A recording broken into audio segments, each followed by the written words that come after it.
অনুচ্ছেদ ৯। একটি হাতি দিনে ১৬ থেকে ১৮ ঘণ্টা খায়। একটি পূর্ণ বিকশিত হাতি প্রত্যেক দিন ১৩৭ কিলোগ্রাম এর অধিক খাদ্য খেতে পারে। হাতি তৃণভোজী পশু। তারা গাছের ফল, পাতা, নরম ডাল ইত্যাদি খায়। ভারতের হাতি বাঁশ গাছ খেতে ভালোবাসে। হাতি খাবার এবং জল সংগ্রহের জন্য শুঁড় ব্যবহার করে এবং এর দ্বারা গাছের ছাল ছিঁড়ে ফেলে। হাতি নিজের শুঁড় ব্যবহার করে খাবার মুখে নেওয়ার জন্য। হাতি একটি গাছকে এতটাই ঝুঁকিয়ে আনতে পারে যাতে তার শাবক গাছের ডাল থেকে পাতা খেতে পারে। একটি প্রাপ্তবয়স্ক হাতি একদিনে ১৮ থেকে ২৬ গ্যালন জল পান করতে পারে। হাতি প্রায় কৃষকের ফসলের ক্ষতি করে।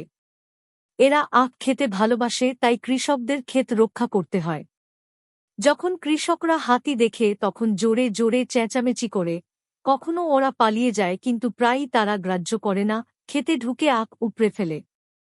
আমাদের বন সংরক্ষণ করা প্রয়োজন, কারণ যাতে হাতিরা তাদের খাবার সেখানেই পায়। তবে তারা আর ক্ষেতে ঢুকে ফসল ধ্বংস করবে না। মানুষ আর পশুদের মিলেমিশে থাকা প্রয়োজন। ৪১ হাতি খাবার খায় কতক্ষণ? এ ১০ থেকে ১২ ঘণ্টা, বি ১৪ থেকে ১৬ ঘণ্টা, সি ১২ থেকে ১৬ ঘণ্টা, ডি ১৬ থেকে ১৮ ঘণ্টা। ৪২ হাতিকে তৃণভোজী কেন বলা হয়? এ তারা কেবল সবজি আর ফল খায়। বি তারা পাতা আর ঘাস খায়। সি তারা পাতা, ফল ও গাছের নরম ডাল খায়। ডি তারা গাছ আর ফল খায়। ৪৩ ভারতীয় হাতি কি করতে ভালোবাসে? এ আখ খেতে। বি শস্য নষ্ট করতে। সি চিৎকার করতে। ডি অন্য পশুদের খেতে। ৪৪ কৃষক কিভাবে হাতির থেকে ক্ষেতের ফসল রক্ষা করে? এ হাতির পেছনে দৌড়ে। বি বন্দুক ফাটিয়ে। সি জোরে চেঁচামেচি করে। ডি ক্ষেতের চারপাশে দেওয়াল দিয়ে। ৪৫ নিচের কোন শব্দটির অর্থ ধ্বংস করা শব্দটির বিপরীত? এ শব্দ করা। বি তাড়া করা। সি প্রতিবাদ করা। ডি নির্মাণ করা। অনুচ্ছেদ ১০। তুলসী গাছ অধিকাংশ ভারতীয়দের গৃহে পাওয়া যায়। এর গন্ধ খুব ভালো। এর পাতা পূজায় ব্যবহৃত হয় তথা ঔষধ রূপে, এবং রোগ সারাতে এটি উপযোগী। সমগ্র বিশ্বে প্রায় ১৫০ রকমের তুলসী গাছ আছে। প্রাচীনকালে মন্দিরের ব্যবহার পথিকের বিশ্রাম গৃহ রূপে হতো। তুলসী গাছ মন্দিরের বাইরে লাগানো হতো কারণ এতে পিপাসা নিবারণের বিশেষ গুণ আছে। যখন এর কয়েকটি পাতা জিভের নিচে রাখা হয়, তখন ক্লান্ত পথিক যে জল খুঁজছে তার পিপাসার নিবৃত্তি হয়। তুলসীর মূল নিবাস ভারতবর্ষ, যেটি মাত্র ১৬০০ শতকে পশ্চিম ইউরোপে পৌঁছায়। মান্যতা আছে যদি তুলসী পাতার রস মধুর সাথে মিশিয়ে সেবন করা হয় তবে তা স্বাস্থ্যের পক্ষে খুবই ভালো। চায়ের জন্য জল গরমের সময় কয়েকটি তুলসী পাতা মিশিয়ে চা বানালে তাতে এক বিশেষ গন্ধ এবং স্বাদ পাওয়া যায়, এবং তা স্বাস্থ্যের জন্য হিতকর। এতে আরাম অনুভব হয় এবং এটি উৎকণ্ঠা দূর করে। ৪৬ তুলসীর জন্য নিচের কোন মন্তব্যটি অশুদ্ধ? এ এটি সুগন্ধ প্রদান করে। বি এটি উৎকণ্ঠা দূর করে। সি এটি স্বাস্থ্যকর। ডি এটির মূল নিবাস পশ্চিম ইউরোপ। ৪৭ সারা বিশ্বে কত রকমের তুলসী পাওয়া যায়? এ ১০০, বি ১৭০, সি ১৫০, ডি ১৬০। ৪৮ কেন মন্দিরের বাইরে তুলসী গাছ লাগানো হতো? এ পথিকের পিপাসা মেটানোর জন্য। বি পথিককে ক্লান্ত করার জন্য। সি মন্দিরে সুগন্ধ বিতরণের জন্য। ডি ভগবানের পূজার জন্য। ৪৯ তুলসীর মূল নিবাস কোথায়? A England.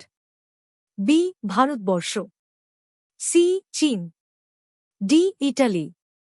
৫০ মধু এবং তুলসীর মিশ্রণ। এ গ্রহণে ক্ষতিকর। বি স্বাস্থ্যের জন্য ভালো। সি আমাদের জন্য সামান্য ক্ষতিকর। ডি স্বাস্থ্যের জন্য সামান্য ভালো। অনুচ্ছেদ ১১। সব মাকড়সা তাদের জাল বুনে, যা তাদের ৩টি কাজ করতে সাহায্য করে। জালগুলো মাকড়সাদের ডিম ধরে রাখতে, লুকাতে এবং খাদ্য ধরতে সাহায্য করে। অনেক মাকড়সা তাদের ডিম জালে দেয়, যা ডিমগুলোকে একসাথে এবং নিরাপদ রাখে। জালগুলি আঠালো থাকে তাই মাকড়সাদের খাদ্য ধরতে সাহায্য করে। যখন একটি পোকা জালে আটকে পড়ে, তখন সেটি আটকে যায়, চারপাশে ঘুরে মুক্তি পাওয়ার চেষ্টা করে, কিন্তু পারে না কারণ এটি ফাঁদে পড়েছে। মাকড়সা বুঝতে পারে যে পোকা আটকে গেছে, কারণ তারা জালের নড়াচড়া অনুভব করতে পারে। তারপর মাকড়সা পোকাটি ধরতে যায়। জাল ছাড়া মাকড়সারা তাদের জীবনযাপন করতে পারবে না। মাকড়সাদের টিকে থাকার জন্য তাদের জালের দরকার। কিন্তু যদি তুমি তোমার বাড়িতে মাকড়সার জাল দেখতে না পাও, তার মানে এই নয় যে তোমার বাড়িতে মাকড়সা নেই। এই অনুচ্ছেদটি প্রধানত কোন বিষয়ে?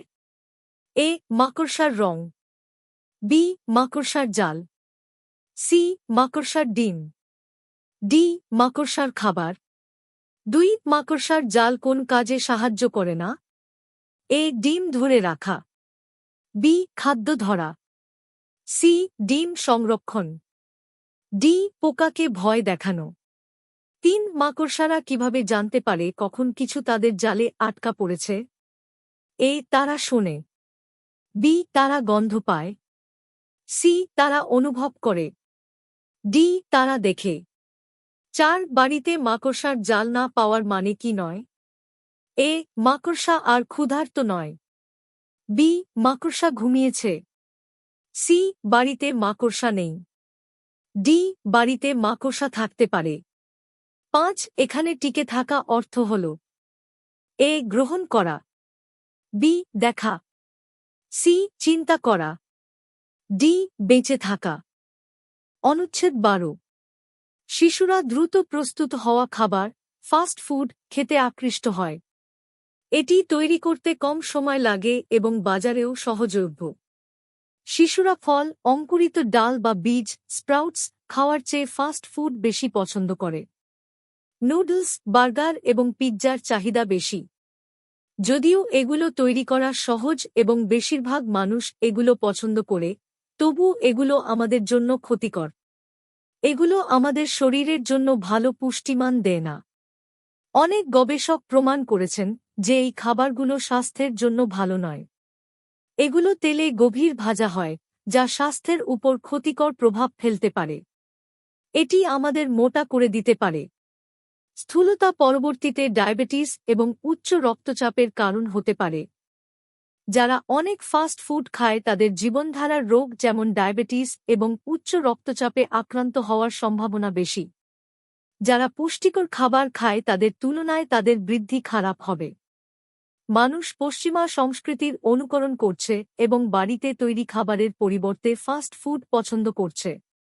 এটি পশ্চিমা সংস্কৃতি গ্রহণের একটি গুরুতর ক্ষতিকর প্রভাব। ফাস্ট ফুড কারো স্বাস্থ্যের উপর কিভাবে প্রভাব ফেলতে পারে? এ. জীবনযাত্রার পরিবর্তন ঘটিয়ে। বি. স্থূলতা ঘটিয়ে। সি. আমাদের সুস্বাস্থ্য প্রদান করে। ডি. পশ্চিমা সংস্কৃতি প্রচার করে। 2. কেন ফাস্ট ফুড সংস্কৃতিকে পছন্দ করা উচিত নয়? এ. ফাস্ট ফুড সুস্বাদু। বি. এটি সহজলভ্য। সি. এটি আমাদের জীবনযাত্রা পরিবর্তন করে। ডি. এটি আমাদের স্বাস্থ্যের উপর খারাপ প্রভাব ফেলে।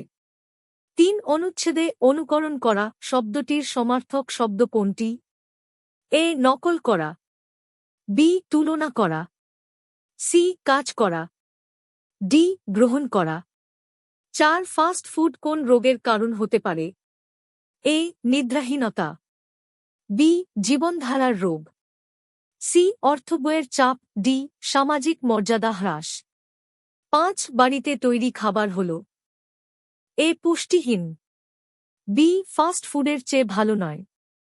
সি. ফাস্ট ফুডের চেয়ে বেশি পুষ্টিকর। ডি. না বাড়িতে তৈরি, না সুস্বাদু।